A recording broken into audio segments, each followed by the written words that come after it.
মানুষের মধ্যে অফুরন্ত আধ্যাত্মিক সম্পদ নিহিত আছে। মানুষের আত্মাই সর্বোচ্চ, মানুষ অদ্বিতীয়, অপূর্ব। বেদান্তের তিনটি মূল তত্ত্ব: স্বাধীনতা, একত্ব, অন্তর্নিহিত দেবত্ব। বেদান্তের ঈশ্বর প্রত্যেকের ভিতরে। উপনিষদ হতে একটি মহান উপদেশ লাভ করবার জন্য পৃথিবী অপেক্ষা করছে। সেটি হল সমগ্র জগতের অখণ্ডত্ব।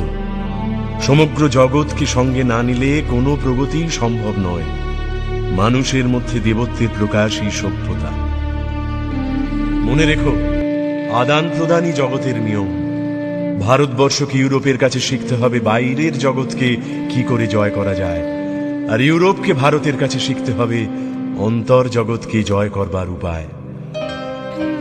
সম্প্রসারণই জীবন, সংকীর্ণতাই মৃত্যু। যে বিদ্যার উন্মেষে ইতর সাধারণকে জীবন সংগ্রামে সমর্থ করতে পারা যায় না, যাতে মানুষের চরিত্র বল, পরার্থপরতা, সিংহ সাহসিকতা এনে দেয় না, সে কি আবার শিক্ষা? মানুষের ভিতর যে পূর্ণত্ব প্রথম থেকেই আছে, তারই প্রকাশ সাধনকে বলে শিক্ষা। সমগ্র জগৎকে সঙ্গে না নিলে কোনো প্রগতি সম্ভব নয়।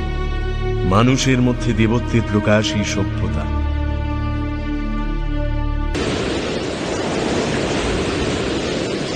সূর্য যদি মেঘাচ্ছন্ন হয় কিছুক্ষণ, যদি বা আকাশ হেরো বিষণ্ণ গম্ভীর, ধৈর্য ধরো কিছুকাল হে বীর হৃদয়, জয় তব যেন সুনিশ্চয়।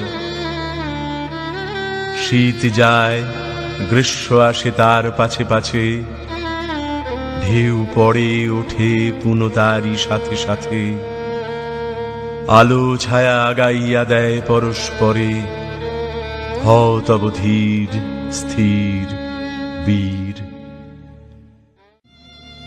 তবু চল অন্ধকারে হে বীর হৃদয়, সবটুকু শক্তি সাথে লয়ে। কর্ম নষ্ট নাহি হবে, কোনো চেষ্টা হবে না বিফল। আশা হোক উন্মীলিত, শক্তি অস্তমিত। মহাপ্রাণ সত্য হোক, শিব হোক, সকলই তোমার।